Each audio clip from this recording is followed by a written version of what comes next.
You're saying you can't go on the trip I planned. If you don't come, you're no longer family. It's common sense since you married my son, isn't it? I and my mother-in-law said to me, seeking agreement from Cody. I halted Cody, who seemed like he wanted to say something, and reluctantly consented to her proposal. Goodness, marrying someone so naive to the world is such a hassle. As long as you understand, if you don't come, it's divorce. I'll re-educate you from now on, she continued with her ridiculous remarks. I was sick of it, but little did I know, this would be the last trip with my in-laws. I'm Liliana, 32 years old, and I run an app development company. It's still a small venture, but I love my work, and every day is a joy. My husband Cody is 37, 5 years older than me, and works at a bank. Both of us are passionate about our work, often discussing it for hours until the early morning. Cody is very understanding of my work, and we share household chores. Despite being married for 4 years, we don't have kids yet, but we both like children and hope to have them someday. My family runs an auto parts factory founded by my dad. It's now managed by my brother, which gives me the freedom to pursue my dream of starting my own app company. Even though our industries differ, I often consult with my supportive brother and dad, making my family a significant pillar in my life. Cody's family runs a small factory, and as an only child, Cody was expected to take over. However, he chose banking instead, much to his parents' disappointment. There were valid reasons for his decision. Firstly, the factory wasn't thriving, and Andy, his father, was considering shutting it down. Running a small factory is tough nowadays. As a child, Cody often heard his father talking with bank employees over the phone. Once he met a kind and cool banker during a visit to the factory and started accompanying his father to the bank for meetings just to meet him. Eventually, Cody aspired to be a banker, studied hard, and now works at a major bank. Our marriage seems fine on the surface, but it's not going well. Faye doesn't think highly of my job since I can work remotely. There are days I work from home, but she sees it as a frivolous job and doesn't understand it at all. I get it, for an older generation like our parents, my job is hard to grasp. It's not physically demanding, but it's still work, and it can be exhausting. I always adjust my work schedule around the in-laws' plans, so I never inconvenience them. I don't insist on them understanding, but it's frustrating when they think remote work is easy just because I have a flexible schedule. There are other things Effie disapproves of about us. We built our house when we got married, located about halfway between our parents' homes. Despite taking different routes, it takes less than 30 minutes to reach either house. As a dual-income couple, we manage our spending and savings separately. We value our independence and privacy, even as a couple. We contribute a fixed amount for living expenses every month, save the rest for the house, and manage our own money. Otherwise, Effie disapproves of this lifestyle too. She thinks it's wrong for a couple to talk about privacy. According to her, it's odd for family members to have secrets, and she doesn't consider them a true family. I think because Effie doesn't like me, she finds fault in everything I do. She adores her son Cody, so I'm just a nuisance to her. Every time we meet, she makes snide remarks about us not having children yet. It's something I'm sensitive about, and I'd rather not be reminded. Childbearing is a delicate topic, and usually it's polite to avoid it, but Effie brings it up every time, so I've started to avoid her to not worry Cody. I've been staying late at work on purpose to avoid meeting her. Effie has done many other surprising things, but there was one incident I couldn't forgive. It happened on the day of my best friend's wedding. After her wedding, my friend was moving abroad, and we wouldn't be able to meet as often since we both work. I was really looking forward to celebrating her big day. However, a week before the wedding, Andy came to me with a request. He had an important business reception and wanted me there. I naturally refused. The only thing more important than my friend's wedding would be a parent on their deathbed. That night, something unexpected happened. When I got home from work, my in-laws were at our house. As soon as she saw me, Effie confronted me angrily. Liliana, what are you thinking? Refusing Andy's request is outrageous. You're my son's wife. It's only natural to prioritize family obligations. Your refusal is unacceptable. You need to rethink your priorities, she yelled at me. Cody was there too, but he said nothing. After asking, I found out the reception was critical for the future of the company. But to me, my best friend's wedding was just as important. I told Effie that I understand what you both are saying, but my best friend's wedding is an important event for me, and I don't want to miss it. Besides, I'm not even an employee of Andy's company. As I said this, even Cody chimed in.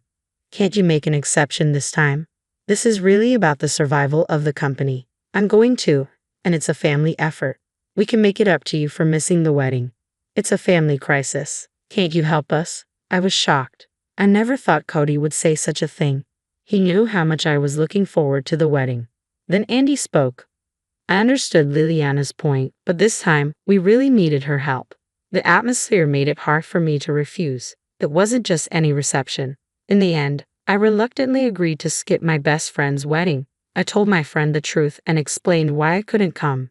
Given that I had previously talked to my best friend about my family situation, she understood my predicament. In fact, she was more concerned about me. I'm fortunate to have such a kind friend. I felt guilty for missing her big day, but once the decision was made, I had to focus on making the reception a success. On the day of the event, Cody and I arrived at the venue early and tried to contact Effie. However, for some reason, Effie didn't answer her phone. As I worried about what to do, the in-laws finally arrived at the venue just 10 minutes before it was set to start. To my surprise, they were in a disheveled state, with messy hair and their suits and shirts all wrinkled. I was shocked and asked Effie what happened. "What's with your shirt? Today is an important reception, right?"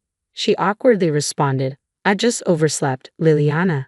Make sure you're not rude." I was so close to snapping back with, "I don't want to hear that from you," but somehow I managed to hold back. I really want to give myself credit for keeping my composure during the reception. Effie, not knowing how to converse properly, made a series of rude comments to our guests. It seemed she meant them as jokes, but their strained smiles made it clear they weren't received well. As expected, we didn't secure the contract, and the reception ended without success. I thought to myself that it was to be expected. If I had known it would be like this, I would have preferred to go to my best friend's wedding. I was infuriated at being dragged into such a disastrous reception, ruining my plans and causing issues with the in-laws. To my dismay, they didn't acknowledge any wrongdoing. According to them, after such a lavish reception with no contract, it's almost like dealing with con artists. Good thing we didn't make a deal with such strange people. I was speechless with astonishment. How can they be so blissfully unaware? After this incident, I became even more uncomfortable with my in-laws and started avoiding them. But unfortunately, there's something I can't avoid. Cody's family has a tradition of going on a family trip every year since his childhood, and it has continued even after we got married. Since our marriage, I've been expected to join these trips, but I'm always stuck with the chores and driving, arranging hotels, booking, researching tourist spots. All these tedious tasks are my responsibility, and if I dare to voice my opinion, I'm immediately shut down with "don't overstep." Even when we visit tourist spots, I'm often left to stay in the room, never getting to visit places I like. Honestly, I dread these annual family trips and always hope I might fall ill on the day. Now, this year's trip season has arrived. Despite their claims of being financially tight, my in-laws insist on a lavish trip as usual. I was tasked with finding the hotel. I planned meticulously to keep Effie, who's always complaining, in a good mood. Since I'm the only one who doesn't drink, I'm the default driver, but I don't mind as it spares me from their conversations. However, a crisis occurred just before the trip. I received news that my mom had collapsed and was in critical condition. In such a situation, going on a trip, even a short one, was out of the question. I lost my composure, thinking I needed to see my mom as soon as possible. It was the day before the trip, so I decided to cancel and started preparing to go to the hospital. Cody offered to come to the hospital with me, but I refused. I felt like he was implying my mom wouldn't make it, which I didn't want to hear. When Cody and I went to tell Effie we couldn't join the trip, she exploded in anger. "You're saying you can't go on the trip I planned. If you don't come, you're no longer family. As my son's wife, it's common sense to prioritize the family trip, right?"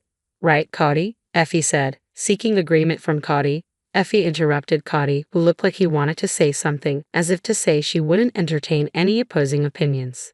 In that situation, I was so dumbfounded that I couldn't find the words to speak. Nothing could be more important than being with my mom in her critical condition.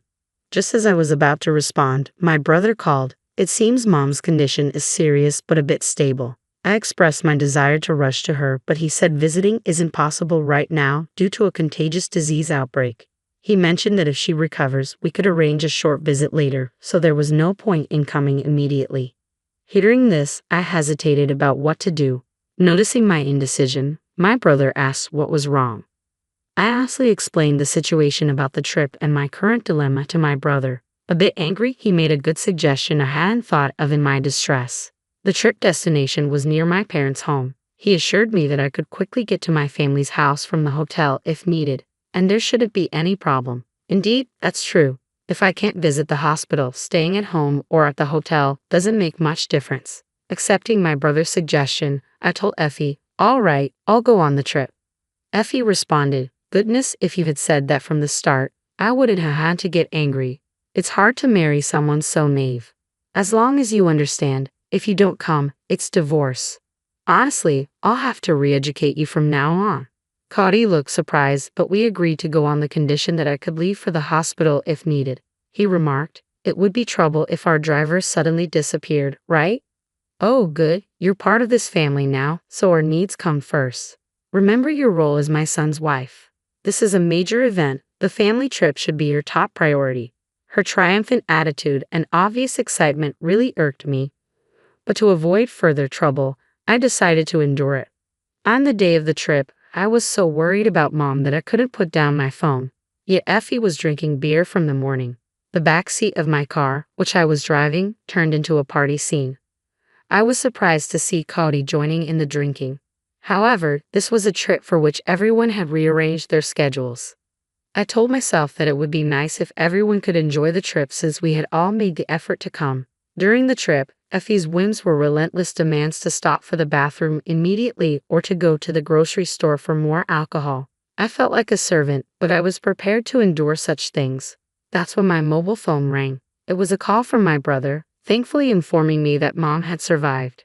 Her condition had stabilized and she had regained consciousness. The diagnosis was subarachnoid hemorrhage. However, I couldn't be completely at ease yet. There were concerns about potential after effects. It was reassuring to have my brother keeping me updated as I was feeling anxious. When I shared the news of Mom's recovery with my in-laws, Effie commented, "If she's better, there's no need to bother us with such news. You're making a big deal out of nothing."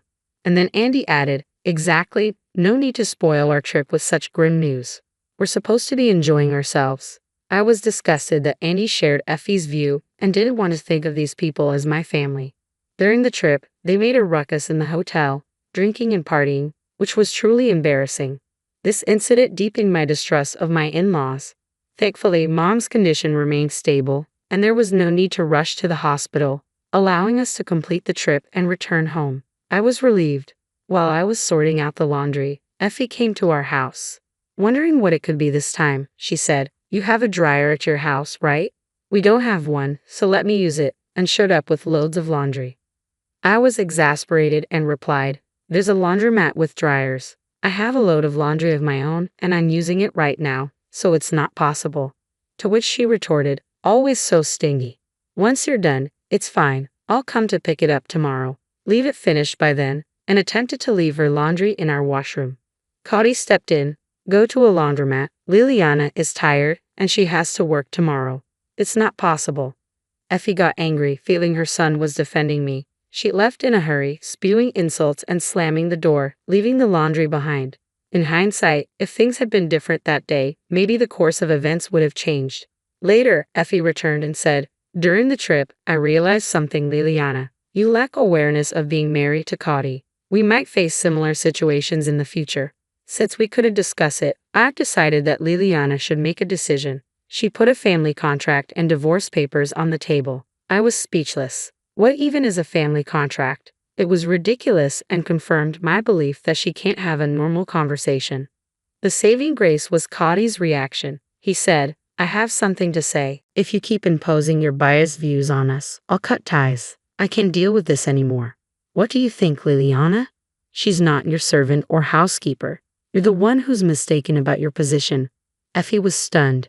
Until now, Cody had hardly ever opposed anything. It wasn't because he agreed with Effie's ideas, but rather he kept quiet to avoid the hassle. Following Cody's words, Effie's anger turned towards me. "You've changed Cody since marrying him. He used to be so sweet. It's crazy for him to talk to me like that. You must have brainwashed him. Turn him back to the old Cody," she accused, confronting me. She believed I had supposedly brainwashed Cody into defying her. But then Cody spoke up for me. The one doing the brainwashing is you, right? Always going on a rampage without listening to anyone's opinion. Frankly, you're a toxic parent. You never let me do what I wanted to after getting married. Instead of calming down, you started spewing your venom at Liliana. Enough is enough. I'm not going to divorce, and if you have a problem, you should stay out of our lives, Cody said. Hearing this, Effie turned to Andy, who was with her, and burst into tears. Andy responded, "If that's what Cody thinks, then fine. We'll cut ties, do whatever you want," and stormed out. I was surprised but happy that Cody stood up for us like that. Feeling frustrated, I told my brother about this. He became furious, saying he couldn't stay silent if they were acting this way. He decided to take action. It led to a tragedy in the in-laws' family. Turns out, my brother's company was a client of my in-laws' company. We had kept our family's company name a secret to avoid creating a power imbalance. The in-laws had no idea they were dealing with my family's company. But with things as they were, we couldn't continue like this. Though I had been patient, avoiding mixing business and personal matters, it had reached its limit. My brother had been having issues with them not meeting deadlines. "You can't cherish those who don't cherish you," he said. I discussed it with Cody before talking to the in-laws, and he agreed. Cody also said he had had enough. My brother ended the contract with the in-laws company. It was a business decision. They had been a problematic company, not paying on time and missing deadlines. But we had tolerated it because it was Cody's family's business. But there was no longer a need for that.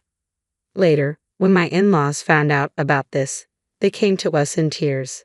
Now they're constantly apologizing. They pleaded with my brother to reconsider the contract, but of course, that was impossible. It was their responsibility for not meeting deadlines. They should have been grateful for our patience. Cody explained everything to his parents, but they refused to accept it and ended up cutting ties in a rage. Cody wasn't sad. He felt relieved. He had been torn and tired, struggling between us and his family. Since then, we've been living peacefully. I learned that Cody had been supporting his family financially, but he stopped that. Now the in-laws' factory went bankrupt. Even without this incident, it was on the brink of closure, drowning in debt. I heard that Cody had been paying for those annual trips, and it's astonishing how they could behave that way, using someone else's money. Now the in-laws are living modestly, and Effie has recently started working. I was honestly surprised to see her, who used to call herself a president's wife, working. One day I saw Effie being scolded while doing a cleaning job. I felt bad for thinking this was karma. She'll learn the harsh realities of society and hopefully straighten out. As for us, work is going well. We haven't had children yet, but we enjoy our jobs and life is fulfilling. We're planning an overseas trip for our next vacation. For a while, we're thinking of enjoying life without children.